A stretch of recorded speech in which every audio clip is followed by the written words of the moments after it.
Hello everyone, in this video we're going to show you how to replace the wiring plug socket on an Audi A3 Cabriolet 8P.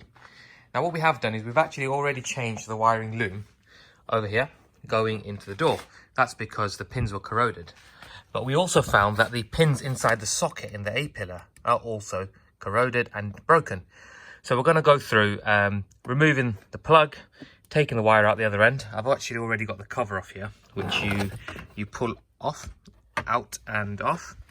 And we've got a repair kit here, which is a replacement plug and the wires.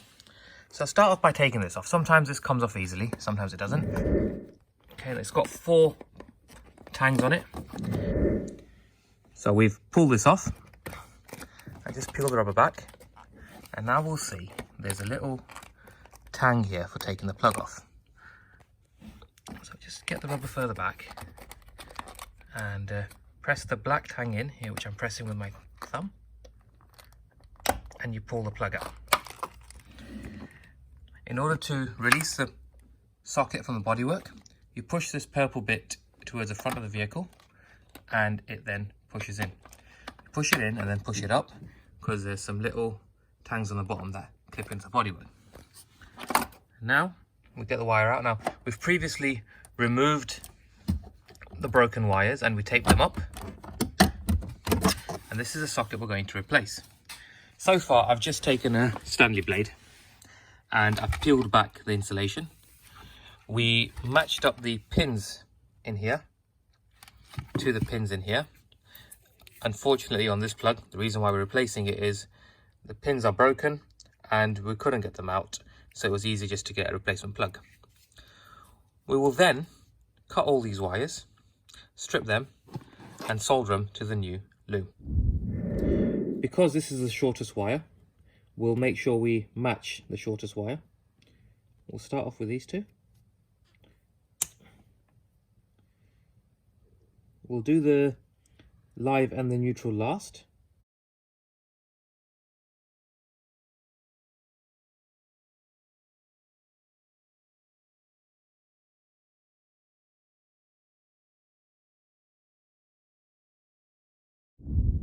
Now we're going to use our wire stripper and strip all these wires. If I use the wire stripper the right way.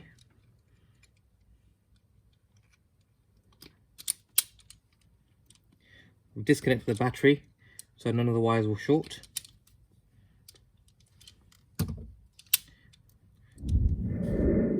So if you take a closer look after stripping the wires, we found the condition of the cable on this purple and yellow one isn't great.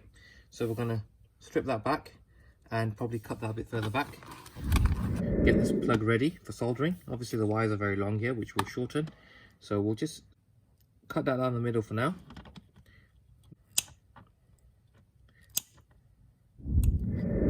So we've had to trim these wires back because they were slightly corroded. I've obviously extended the amount of insulation I've removed. These 2 wires are the ones we're going to connect first, because then we can get the length of the loom and then we'll start chopping the rest of them. So looking at our plug, this one here is the purple and black. So I've put the heat shrink on and I'll just get this wire connected. I'm just giving it a good twist. And now I'm not going to use a soldering iron, but I'm going to use my heat gun. Eroder Microjet. Just get the... I've put something at the bottom here, just in case we get any drips of solder. And now, as it gets hot, just feed the solder on. There you have it. A nice, neat solder joint. It's gone all the way around. So you're happy with that? Just slide your heat shrink over the top and just give that a bit of heat.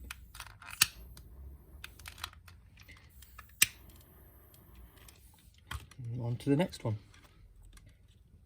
So double check, that is the yellow wire on the plug.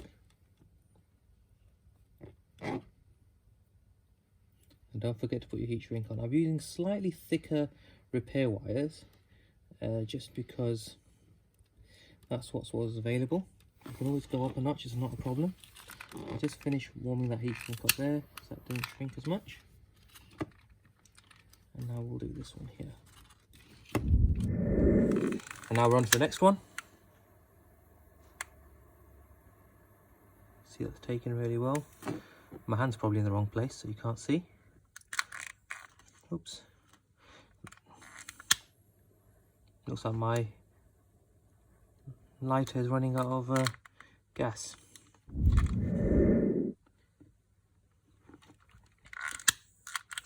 Yeah, that's definitely running out of gas.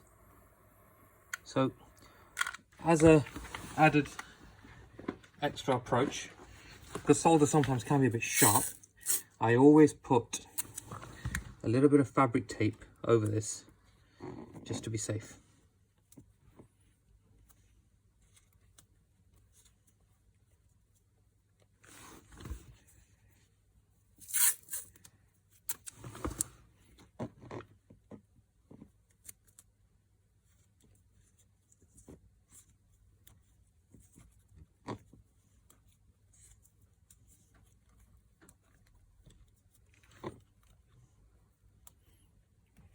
Okay, and now we can line the wires up and individually cut them to length and start soldering them in.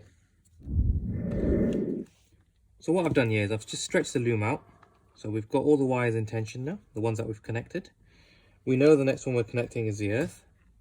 So get it in position, nice and stretched. So we don't want wires being longer than they should be. Get there. And now we're going to snip it just where it's going to overlap the other wire. I always give another couple of mil to be safe. Let's go. See, that didn't work very well. Okay, so we'll check the length now. We'll probably do with a little bit more. Okay. And let's put some heat shrink on. Don't forget your heat shrink. Hopefully I've got enough heat shrink left. Sharp. This is a thicker wire. It can be a little bit more challenging, so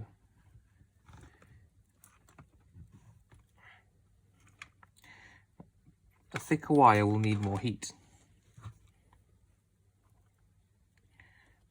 I'm going to try and do this without embarrassing myself now. Hopefully we get a good solder joint here.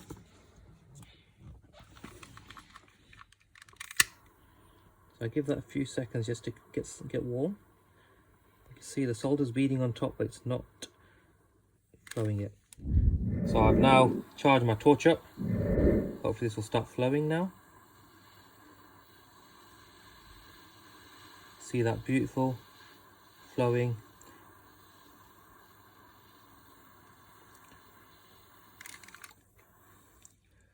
Okay, make sure your heat shrink is far away. So you don't want that to start shrinking now. As this cools down, we'll just turn it over, and we've got solder all the way across. Maybe not on the bottom, so we'll turn that over now, and we'll just give that a touch more.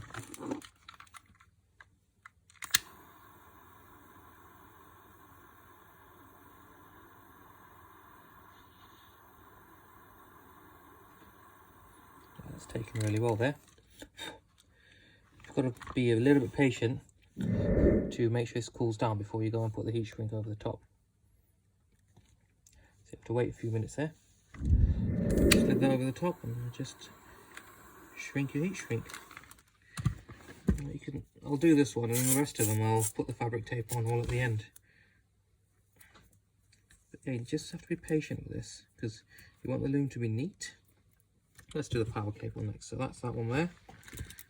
Okay, straighten your loom out, move the rest out of the way. That's the power cable.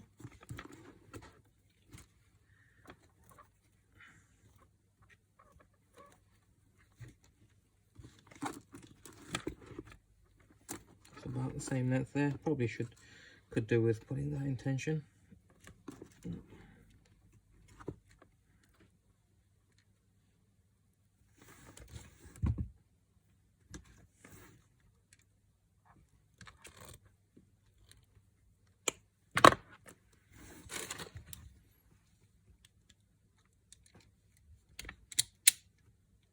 Clearly my wire strippers are not doing a great job today.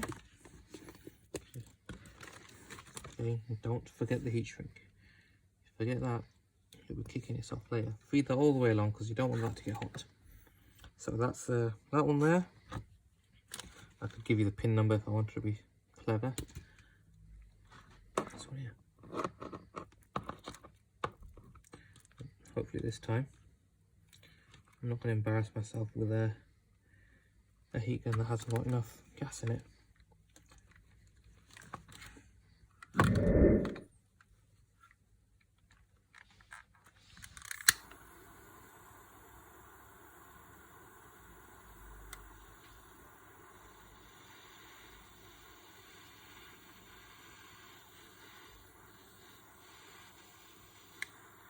Try not to burn your finger like I just did. It's a bit hot after a while. Okay, so I'm putting a bit more solder on with the idea that it's going to trickle down to the bottom. Let's see.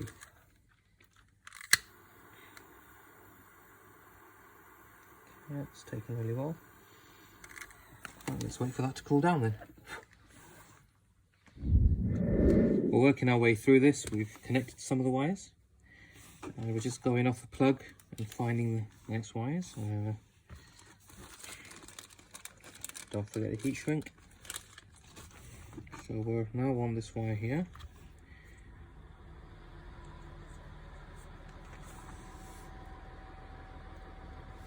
And that is the red and the yellow wire.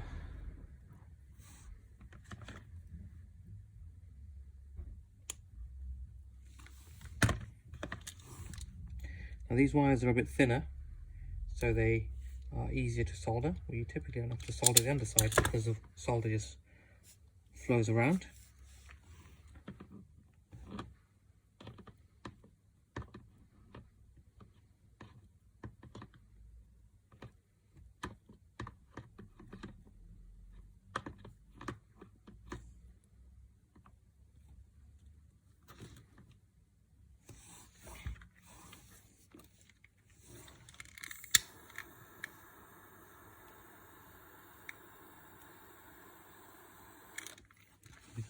Nice and easy that. If it does get a bit hot, I use the airline to cool it down because we've got a lot to get through. Just so the heat shrink doesn't shrink on it when you're feeding it over.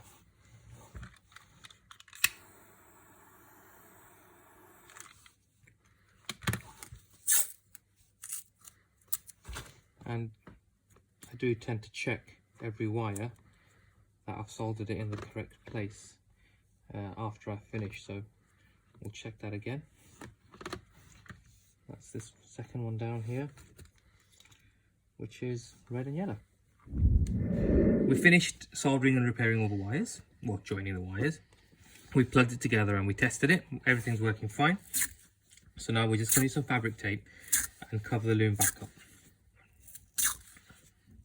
We're going to put this back now on the A-pillar. Now pay attention here, there's a white line here.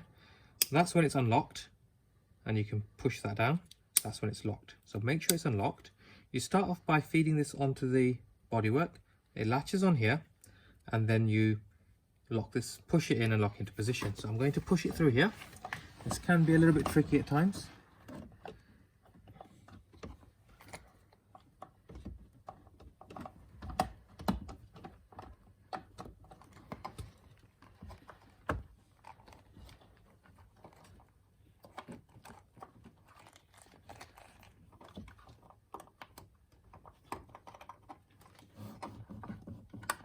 Okay, so you've got to bring that down now. Make sure the bottom latches on, and then you push this up. You make sure it's in, so that tang's in, and you pull it towards you, and that's clipped into position. So we'll feed the wire at the bottom here for now. And now let's put this plug in. Push it until it clips in. And make sure you haven't got too much wire here, so you can always feed some of the wire back in to the door if needed. Get the rubber seal into position to stop this happening again. And press that and it's clipped in. And there you have it. You've successfully repaired the wiring on the A-pillar. Now we'll feed this back here and clip this trim panel back into position. You should get the bottom in first here.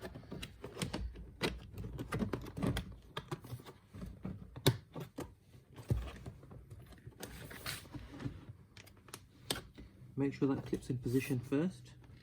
You don't want to bend it. Okay, that's in. So make sure you get your rubber around as well. Notice I'm doing this before I do a final clip in position.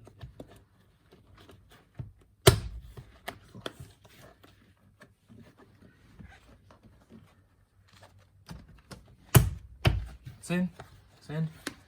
Let's put this back.